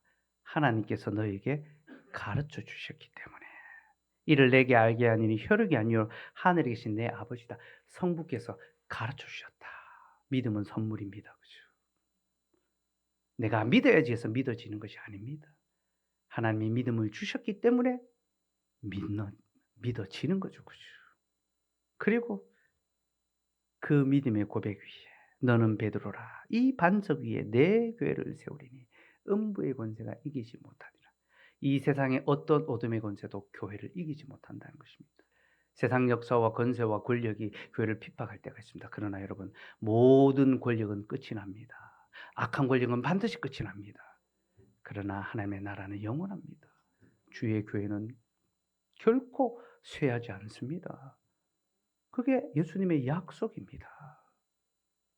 그 교회를 이 반석 위에, 이 반석이 뭡니까? 베드로의 신앙 고백이죠. 주는 그리스도시요 살아계신 하나님의 아들이시니다. 그 신앙 고백, 그 고백 위에 주님이 교회를 세우시는 겁니다. 그러니 여러분, 교회의 기초가 무엇입니까? 사람이 많이 모이는 것입니까? 아닙니다.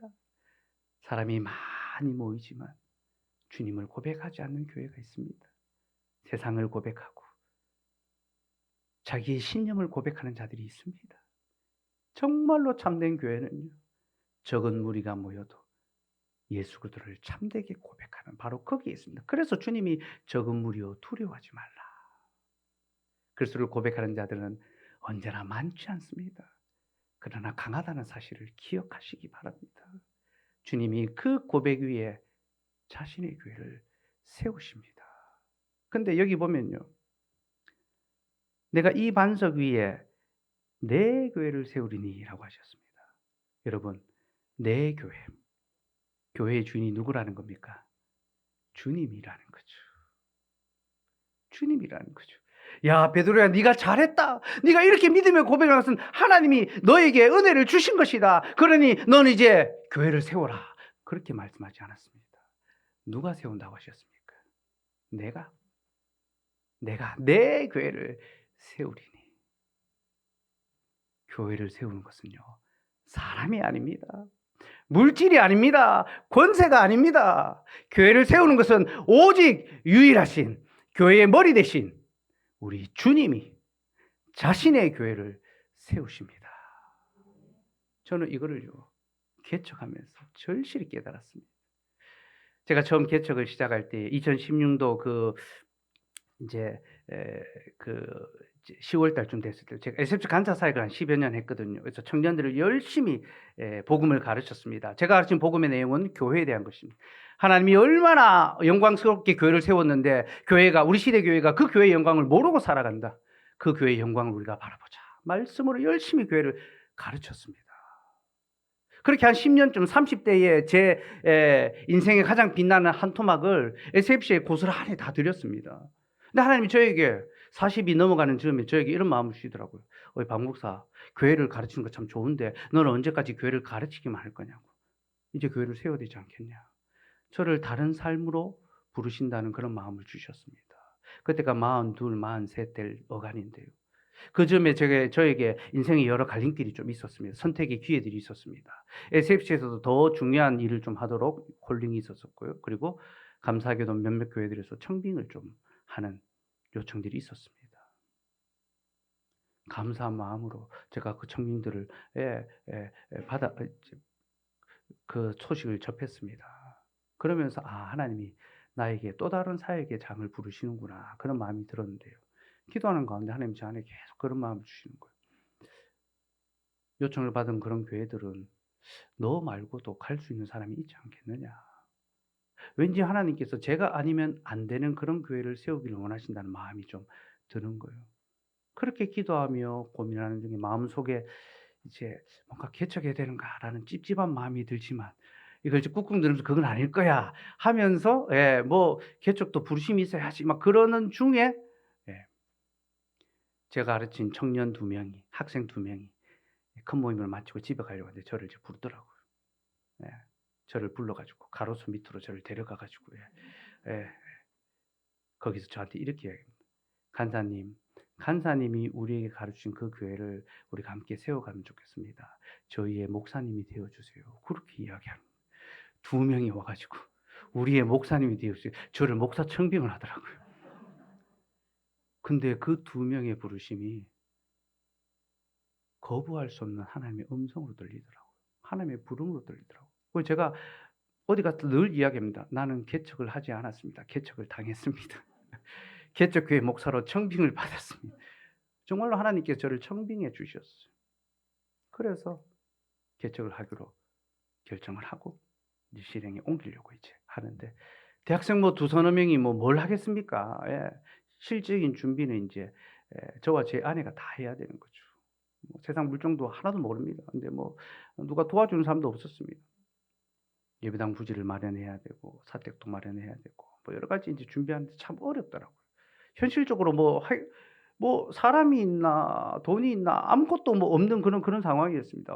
후원해 줄 수 있는 그런 교회들이 있는 것도 아니었고. 그래서 그 시기를 보내면서요. 제가 참 눈만 감으면 기도만 하면 하나님께서 개척 외에는 다른 길이 없다는 마음을 주는데 눈만 뜨면요. 개척만 말고 다 할 수 있겠다 이런 마음이 막 개척만 아니면 다 할 그런 마음이 실제로 들었었습니다. 그러면서 인제 이제 개척 준비한 아침부터 나가서 하루 종일 발품을 팔고 저녁에 들어오는데 그때 저희 딸이 이제 6살 될 무렵인데요. 뭐 엄마 아빠가 개척한다니까 개척이 뭔지 잘 모르겠지만 교회를 옮기는 거다 인제 그렇게 생각을 이제 했던 것 같아요. 근데 엄마 아빠가 아침에 나가서 인제 밤에 늦게 들어오는데 뭐 인제 뭐 표정도 별로 안 밝고 또 둘이서 뭔가 소곤소곤 막 말하면서 막 이제 하는 거 보니까 뭔가 이 일이 잘 안 돌아가는 것 같다. 그런 느낌이 든 것 같아요. '뭔가 일이 좀 잘 안 돌아가는 것 같다.' 그때가 인제 12월 딱 되는 그 즈음인데 우리 딸이 인제 저한테 인제 엄마 아빠 힘내라고 엽서를 하나 딱 쓰더라고요. 예 참 인생은 딸 키우는 재미로 사는 것 같아요. 예. 그 엽서에 그림이 그려져 있고 글자가 적혀 있는데 이런 글자가 적혀 있더라고요. "그 은혜로 살겠습니다. 하나님이 믿음을 주셨습니다. 예수님이 우리의 죄를 없애 주셨음을 믿어요. 하나님이 우리에게 새 교회를 주셨어요. 우리는 그 교회에서 하나님을 섬기며 자라갈게요. 사랑해요." 이 별로 안 놀라십니까? 6살 다 그 정도는 다 쓸 수 있는 너무너무 정말 예. 그 은혜로 살겠습니다. 오직 은혜. 하나님이 믿음을 주셨어요. 오직 믿음은 선물이라는 걸 아는 거예요. 예수님이 우리의 죄를 없애 주셨음을 믿어요. 예. 오직 그리스도. 하나님이 새 교회를 주셨어요. 교회가 선물이라는 것을.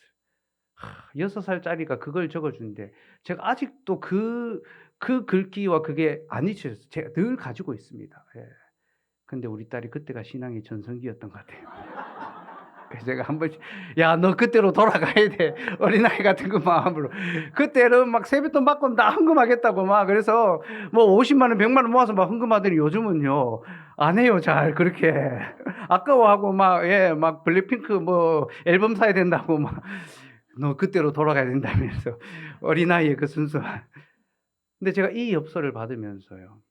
그냥 딸아이의 어떤 위로가 고마웠던 것이 아니라 제가 이 엽서 속에 하나님이 새 교회를 주셨어요. 이 문구에서 정말로 하나님께서 제 마음에 강력한 이 음성을 들려주시는 것처럼 교회가 하나님의 선물이라는 겁니다.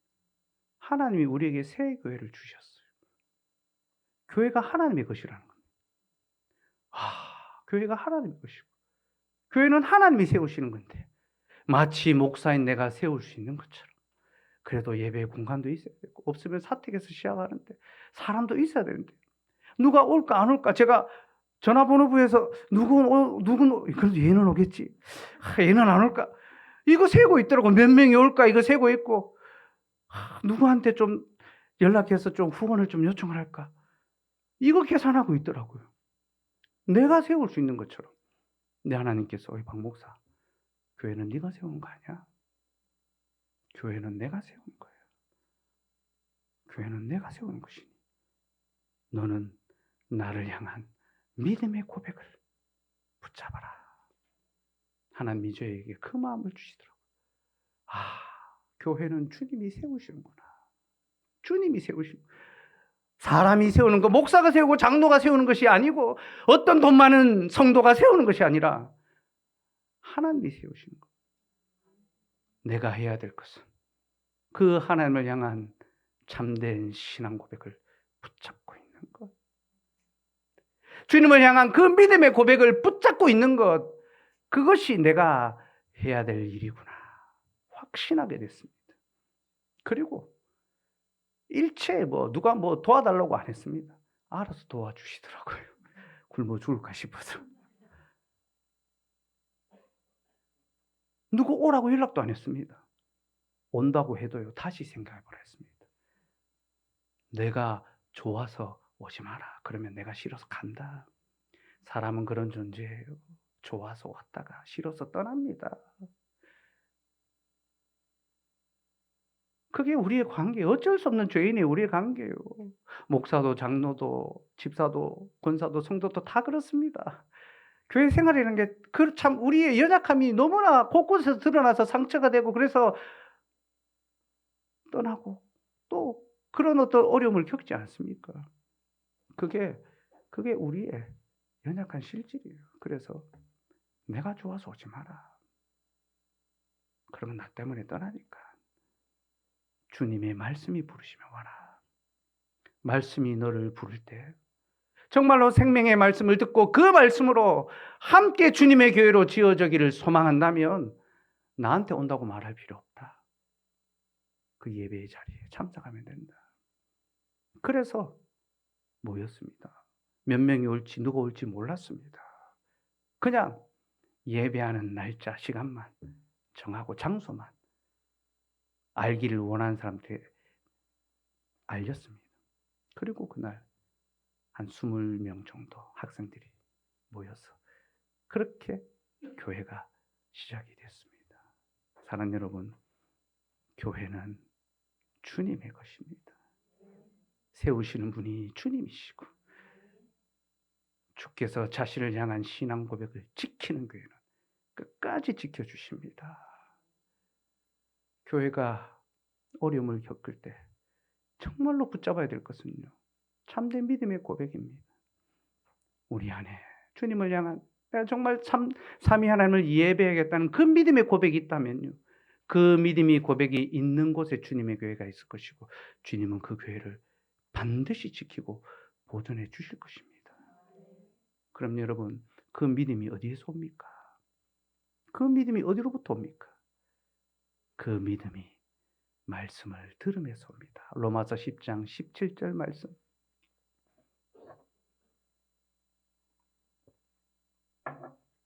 같이 읽읍시다. 시작. 그러므로 믿음은 들음에서 나며 들음은 그리스도의 말씀으로 믿음이 어디서 생깁니까? 들음에서 생깁니다. 그리스도의 말씀을 듣는 거기서부터 믿음이 생깁니다. 체험과 경험이 믿음을 주는 것이 아닙니다. 예수님이 병자를 고치시고 오병이의 사건을 이루실 때 그 체험과 기적을 본 자들이 얼마나 많습니까? 나 다 떠났습니다. 예수님이 설교하시고 말씀을 전하실까? 내가 생명의 떡이고 나를 먹는 자는 영원히 죽지 않을 것이니까 이 말씀은 어렵도다고 다 떠났습니다. 12 제자가 남았죠. 그때 주님이 제자들에게 물었습니다. 너희도 가렸느냐? 그때 베드로가 뭐라 합니까? 주의 영생의 말씀이 여기 있사오니 우리가 어디로 가오리까? 믿음은 들음에서 나고 들음은 그리스도의 말씀으로 말미암습니다. 그러므로 교회는 듣는 곳입니다. 교회는 말하는 곳이 아닙니다. 말하러 오는 곳이 아닙니다. 교회는 들으러 오는 것입니다. 여러분, 사람의 말하는 소리가 가득한 것은요, 우상의 신전입니다. 저 절간에 가보십시오. 우상의 신전에 가보십시오. 온갖 사람의 소리가 가득합니다. 잘 되게 해달라고 비나이다 소리가 가득합니다. 왜 그런지 압니까? 그들의 신들은 말하지 못하기 때문입니다. 그들은 나무요, 돌이요, 밥입니다. 철입니다. 나무와 돌과 철이 어떻게 말하겠습니까? 그러니까 사람이 말하는 것입니다. 우리 하나님은 살아계신 하나님이십니다. 그분은 말씀하시는 하나님이십니다. 교회는 하나님의 말씀이 선포되는 곳이고 우리는 그분의 말씀을 들어야 합니다. 여러분, 사람의 감각의 기관 중에 가장 먼저 생기는 기관이 뭔지 압니까? 청각입니다. 청각. 태 속에서부터 듣잖아요. 그래서 태교하잖아요. 그죠? 엄마 아빠 말 들려주고 기도하고 성경 읽고 클래식 들려주고 그죠? 그럼 뭐합니까? 태어나면 다 유튜브 보여주고 뭐 쇼핑 보여주고 다. 사람은요, 태어날 때부터 듣습니다. 가장 먼저. 그리고 사람이 가장 마지막 순간까지 남아있는 감각이 뭔지 압니까? 듣는 겁니다. 사람이 앞을 못 보고 말을 못하게 돼도 듣고 있답니다. 그래서 임종순간의 마지막에 자녀들이 말합니까? 사랑한다고 이야기하고 예수님 복음 이야기하지 않습니까? 죽음의 순간까지 마지막 남아있는 것이 청각입니다. 이것은 하나님이 사람을 듣는 존재로 지으셨다는 걸 보여줍니다. 사람은 들어야 합니다. 왜 들어야 하는지 압니까? 들어야 말하기 때문입니다. 고백하기 때문입니다. 우리 아이들이 태어나면 가장 먼저 하는 말이 있죠. 엄마, 그죠? 엄마. 어떻게 엄마라고 합니까? 그 아이가 엄마라고 말하기 전에 수도 없이 엄마한테 듣습니다. 내가 엄마야, 엄마. 끊임없이 엄마라고 듣습니다. 그죠? 예. 그리고 옆에서 아빠는 어떻게 합니까? 먼저 들으려고 아빠야, 아빠, 아빠 먼저 해 하면서 막 세뇌하지만 안 됩니다. 그죠? 엄마를 이길 수가 없습니다. 그죠? 엄마, 아빠라고 듣기 때문에 고백합니다. 예수를 고백하는 것이 이와 같은 것입니다. 들어야 합니다. 그리스도의 복음을 들어야, 그 말씀을 들어야 그리스도를 고백할 수 있습니다. 베드로가 들었습니다. 3년 동안 주님의 말씀을 들었습니다. 그 말씀을 듣고 그가 행하는 그 표적을 보니까 이분이 주요, 그렇시요, 하나님의 아들이시구나 믿게 된 것입니다. 그리고 고백했습니다. 사랑하는 여러분, 우리 시대 교회가 약해지는 이유가 뭔지 압니까? 말씀이 약화되고 소홀해지기 때문입니다. 생명의 복음, 온 세상을 살리는 이 생명의 복음을 세상의 성공과 세상의 행복과 잠시 있다가 사라질 그런 즐거움의 거리와 바꾸어버리고 대체해버리니까 교회가 약화되는 것입니다. 사람들이 모이지 않는 것입니다. 말씀이 약화된 시대는 반드시 교회가 약화됩니다. 제가 몇 년 전에 터키 지역에 초대교회 유적지를 탐방할 기회가 있어서 다녀왔습니다. 이 땅에 교회가 처음 세워져서 발흥하고 사도 바울이 복음 전도해서 온 세상에 복음을 증거하는 그 기초가 됐던 그 지역들, 십자가가 꽃이 폈던 바로 그 땅에 교회를 돌아보라는데 거기서 본 것은 교회가 아니었습니다. 돌무더기밖에 보지 못했습니다. 무너진 돌무더기밖에 없더라고요. 그리고 터키의 이스탄불에 그 당시 세계에서 가장 큰 예배당이 있었습니다. 아야소피아라고요. 지금도 가장 유명한 관광지 중에 하나입니다. 그 아야소피아를 유스티누스 황제가 지었는데요. 황제가 그 예배당을 짓고 난 다음에 이렇게 이야기했습니다. 솔로몬이요, 내가 드디어 당신을 이겼나이다. 자기가 솔로몬의 성전보다 더 크게 지었다는 거죠. 그렇게 화려하고 멋진 예배당이 지어졌는데요. 거기 가면요, 지금 온통 벽에 성화 그림만 가득합니다. 성화의 그림. 예. 그 성화의 그림이 뭔지 압니까? 예수님의 어떤 복음이라든지 또 성인들의 삶을 그림으로 그려놓는데 이게 우리 시대로 치면 일종의 영상입니다. 유튜브입니다. PPT로 보는 겁니다. 그런 것들을 가시적으로 눈에 보기 쉽게 잘 보이도록 눈으로 보는 거는 재미있고 좋지 않습니까? 온통 그려두었습니다. 근데 거기 말씀의 강단이 없어요. 제가 거기를 처음 갔는데 마당에 큰 대리석 기둥으로 잘 만들어진 그런 게 있더라고요. 이게 뭡니까? 물으니까 가이드하는 선교사님이 그 당시에 설교단입니다. 대리석 돌로 정말 멋지게 올라가가지고 위에서 말씀을 선포하도록 그렇게 돼 있었는데 그 말씀의 강단이 마당 밖으로 나와 있더라고요. 그게 그 교회가 박물관으로 바뀐 이유입니다. 처음에는 말씀의 강단이 그 중심에 있었을 것입니다. 그 예배당의 중심에서 복음을 전했을 것입니다. 근데 사람들이 점점 말씀 듣는 것을 싫어하고 지루해하는 거죠. 병 낫고 인생의 문제가 풀리고 돈 많이 벌고 잘 되는 것을 찾는 겁니다. 그러니까 자꾸 뭔가를 비는 어떤 그런 삶을 구하죠. 그래서 마당 바깥에 성모 마리아상을 세웠는데 사람들이 좋아하는 겁니다. 좋아하면 어떻게 되는지 압니까? 점점 중심이 됩니다. 점점 예배당 안에 들어오고 더 앞으로 오게 되고 말씀이 있던 자리가 바뀌는 거죠.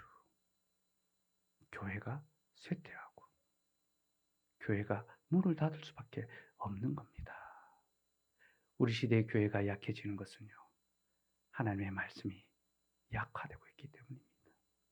진리의 말씀을 이 세상의 가치나 다른 어떤 행복의 삶으로 자꾸 바꾸어 내려고 하니까 예수는 우리를 죄와 사망에서 건져 주셨는데 우리는 자꾸만 이 땅의 것에 연연하는 것을 말하고 나누고 교회를 듣는 곳이 아니라 자기의 스트레스를 푸는 곳으로 만듭니다. 그냥 위로받으려고 자꾸 나옵니다. 내 마음이 상담소가 되어 갑니다. 하나님이 우리의 마음을 위로해 주시죠. 그러나 그 위로는요, 끝뿌리 깊게 남아있는 이 죄의 본성으로부터 우리를 구원해 주시는 복음으로 말미암은 진정한 위로거든요. 생명의 복음을 증거할 때 교회가 굳게 설 수 있는 것입니다. 사랑하는 여러분, 여러분의 삶의 중심에, 여러분의 마음의 중심에 무엇이 놓여 있는지 보십시오. 말씀이 그 중심에 놓여 있는지, 아니면 점점 내가 들은 그 주일의 말씀이 내 일주일의 삶의 중심에 놓여 있는지. 여러분, 주일에 듣는 말씀은요, 그냥 주일에 듣는 말씀이 아닙니다. 주일에만 듣는 것이 아니라 주중을 살 수 있도록 주신 말씀입니다. 한 주간 그 말씀을 기억하며 수고하고 땀 흘려 씨름해야 됩니다. 그 말씀에 열매 맺기 위해서. 그러니까 힘들고 어려움을 견뎌내야 되는 거죠. 근데 우리는 예배당 나가면서 다 잊어버립니다. 오늘 목사님 설교가 뭐였지? 글쎄 어디였지? 다 잊어버립니다. 우리 삶의 중심에 하나님의 말씀이 없습니다. 그러니 어떻게 우리가 분명한 믿음의 삶을 세상에 보여줄 수 있겠습니까? 그런 우리를 통하여 어떻게 복음이 증거될 수 있겠습니까? 그들과 달라야 되는데, 그들과 똑같이 살아가는데 어떻게 우리가 다른 세상이 있다는 것을 보여줄 수 있겠습니까? 아우구스티누스가 교회에 세상이 줄 수 있는 최고의 선물은요, 또 다른 세상이 있다는 것을 보여주는 것이다 라고 했습니다. 이 땅이 단 줄 알고 살아가는 사람들에게 다른 세상이 있다, 하늘이 있다, 그걸 보여주는 것이 교회의 사명이라 했습니다. 성도의 사명입니다. 말씀을 들으십시오. 그 말씀을 들을 때 그 말씀이 여러분들을 고백하게 할 것입니다. 그리스도를 고백하는 것. 근데 여러분, 그리스도를 고백하는 것은요, 그냥 말씀을 듣고 아는 것만으로 해결되지는 않습니다. 그리스도를 고백하려면요, 우리에게 꼭 필요한 것이 있습니다. 그리스도를 사랑하는 것입니다. 고백이 뭡니까? 우리가 누군가에게 고백한다 할 때 그것은 사랑이 전제가 되는 겁니다. 내가 무언가를 알 때는요, 설명하게 됩니다. 무언가에서 그건 이런 거야, 저건 저런 거야. 사랑하게 되면 나는 그 사람에 대해서 이렇게 사랑한다, 고백하게 되죠. 그죠? 우리 아들이 초등학교 1학년쯤이에요. 제가 아이폰을 가지고 있는데 아이폰에 시리라고 그 왜 음성으로 명령하는 거 있지 않습니까? 그걸 꾹 누르면서 이렇게 묻는 겁니다. 야, 너 하나님 믿어? 아이폰한테. 우리 아들이 초등학교 1학년 때 전도를 열심히 했어요. 예. 우리 아들에게 이제 초등학교 1학년 때 세상 두 종류가 있었습니다. 하나님 믿는 사람, 안 믿는 사람. 그러니까 교회에서 자라니까 다 하나님 믿는 줄 알았어요. 근데 학교 가니까 안 믿는 애들이 너무 많은 거예요. 그래서 집요하게 전도했어요. 하나님 믿어야 된다고. 우리 아들도 그때가 신앙의 전성기 같아요. 근데 막 집요하게 전도를 했는데 휴대폰한테도 이제 전도를 하려고 하니까 제가 너무 기가 막히기도 하고, 또 휴대폰이 뭐라고 대답하는지 궁금하기도 한 거예요. 요즘은 물으면 다르게 대답을 합니다. 근데 그때는 아직 좀 기술이 막 발전되기 전이어 가지고 그걸 누르니까 검색을 막 하더라고요. 네이버에서 검색을 해 가지고 예수님은 기독교를 믿는 하나님이고 막 설명을 하더라고요. 근데 우리 아들이 그걸 다시 꾹 누르더니 아니 그거 말고 너 하나님 믿냐고 또 묻는 거예요. 근데 그 이야기를 제가 옆에서 딱 듣는데 마치 하나님께서 저에게 말씀하신 것 같았어요. 어이 박 목사, 너 나 믿어? 하나님, 제가 하나님 믿죠. 하나님, 성부, 성자, 성령 하나님이고, 우리 위에 계신 하나님, 우리 곁에 계신 하나님, 우리 안에 계신 하나님, 제가 얼마나 설명 잘할 수 있는데, 제가 밤이 맞도록 설교할 수 있는데, 제가 어디 가도 설교 오래 하는 사람으로 유명한 사람입니다. 저 그렇게, 제가 유명합니다. 설교 오래 하는 걸로. 근데 하나님이 저에게, 아니, 그거 말고, 너 정말 나 믿냐고. 그렇게 물으시는 것 같더라고요. 여러분, 아는 것과 믿는 것은 다릅니다. 아는 것은 설명하지만 믿는 것은 고백합니다. 고백. 그럼 고백이 뭔지 압니까? 내가 이 고백을 함으로 어떤 수모와 어떤 거부와 어떤 손해와 어떤 어려움을 겪는다 하더라도 견디지 못함으로 말하는 것이 고백입니다. 누군가를 사랑하는데 내가 이 말을 하면 거부당하면 내가 창피해서 어떻게 살아갈 수 있을까? 그거 생각해서 눌러지면 고백 못합니다. 근데 그거 다 억누르지 못하고 튀어나와서 자기가 억누르지 못해서 튀어나오는 게 그게 고백입니다. 그게 진짜 사랑이거든요. 고백은 거기에 자기의 모든 삶을 거는 겁니다. 막시무스라는 고대의 막시무스라는 분이 계셨습니다. 감독이었습니다. 목사였습니다. 이분이 예수는 참 하나님이시고 참 사람이시다라고 전했습니다. 공회에 잡혔습니다. 재판장이 너의 주장을 철회하라 했습니다. 이분이 철회하지 않고 거기서도 예수는 참 하나님이시오 참 사람이시다 고백했습니다. 재판장이 화가 나서 저놈 혀를 잘라라 했습니다. 군인이 혀를 잘랐습니다. 피가 막 뿜어져 나왔죠. 이분이 그 피를 자기 손가락에 찍어서 바닥에 글을 썼습니다. 예수는 참 하나님이시고 참 사람이시다. 재판장이 저놈 손을 잘라라 했습니다. 양손을 자르고 유배를 가다가 순교하셨습니다. 교회는 이분을 기념하여 고백자라는 별칭을 주었습니다. 고백자 막시무스. 그리스도를 고백한다는 것은요, 자기의 생명을 내어놓는 것을 의미합니다. 세상에서 어떠한 취급과 어떠한 손해와 어떠한 어려움을 겪는다 하더라도, 내 생명까지 잃어버린 바 된다 하더라도 나는 그것을 고백한다는 것이 바로 그것을 고백한다는 것입니다. 근데 여러분, 막시무스가요, 아무리 예수를 믿는다고 하지만 어떻게 자기의 혀와 손과 생명까지 내어놓을 수 있었을까요? 그가 알았기 때문입니다. 무엇을 알았을까요? 예수님이 먼저 자기를 위하여 자기의 손과 발과 생명을 다 내어주셨다는 것을 그가 알았기 때문입니다. 여러분, 우리가 예수를 고백할 이유가 어디에 있습니까? 우리 같은 자들이 예수를 고백할 수 있는 힘이 어디에 있습니까? 그가 먼저 우리를 위하여 자기의 것을 다 내어주셨기 때문이죠. 그리고 막시무스가 믿었기 때문입니다. 무엇을 믿었을까요? 그리스도가 죽으시고 부활하신 것처럼 자신도 죽음에서 부활할 것을 확실히 믿었기 때문에 그가 죽음도 두려워하지 않고 주님을 고백할 수 있었기 때문입니다. 사랑하는 여러분, 우리의 믿음은 죽음을 이기는 믿음입니다. 우리는 죄와 사망에서 구원받았고 우리는 그리스도 안에서 영원한 생명을 선물로 받았습니다. 우리는 죽음에 굴복하는 자들이 아니고 죽음 따위에 움츠러드는 자들이 아닙니다. 우리가 이것을 안다면 우리는 어떠한 어려움에도 그리스도를 고백하는 그 믿음을 결코 포기하지 않을 것이며, 우리의 생명을 포기할지언정 주님을 향한 믿음의 고백을 포기하지 않을 것입니다. 우리 안에 이 믿음이 있기를 소망합니다. 참된 믿음을 가지고 참된 교회를 세워온 자들은 다 이런 믿음에 살고 죽었습니다. 구한말에 밀로아라는 선교사님이 있었습니다. 본명은 밀러인데요, 이분은 26세로 선교사로 한국에 왔습니다. 결혼한 지 1년 만에 왔습니다. 20대 한창 젊은 나이에 왔죠. 열심히 선교사역을 했는데 하나님이 자녀를 안 주셨어요. 6년 만에 아들을 주셨습니다. 부부가 얼마나 기쁜지 모릅니다. 근데 하나님 1년도 안 돼서 데려가셨습니다. 여러분, 선교사님 자녀들이 일찍 많이 죽었습니다. 풍토에 그래서 선교사 무덤이라 가서 보면 아이들 무덤이 항상 있습니다. 1년도 안 돼서 데려갔습니다. 3년 후에 하나님이 둘째를 주셨습니다. 근데 그 아이도 하루 만에 데려가셨습니다. 두 아이를 잃고 아내가 너무너무 충격을 받아서 시름시름 앓기 시작했습니다. 1년 뒤에 그 아내도 세상을 떠났습니다. 20대의 젊은 선교사가 와서 30대가 됐는데 아들 둘이 죽고 아내마저 죽었습니다. 그때 조선 사람들이 그에게 이렇게 물었습니다. 당신이 믿는 예수가 누구길래 이렇게 당신을 힘들게 하느냐, 조롱하듯이 물었습니다.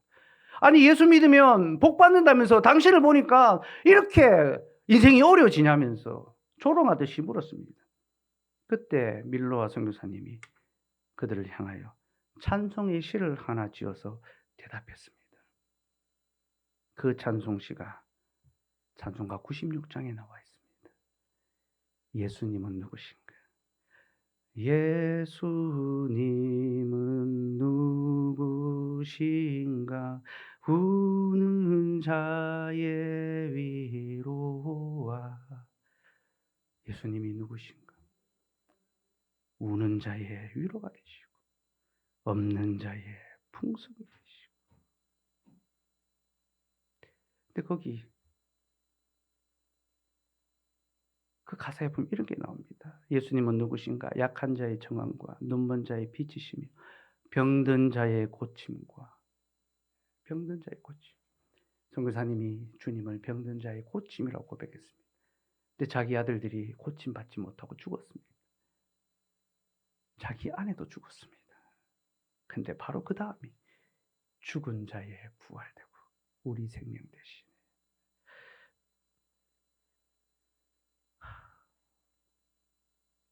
예수님은 누구신가? 병든 자의 고침과 죽은 자의 부활되고 우리 생명 대신.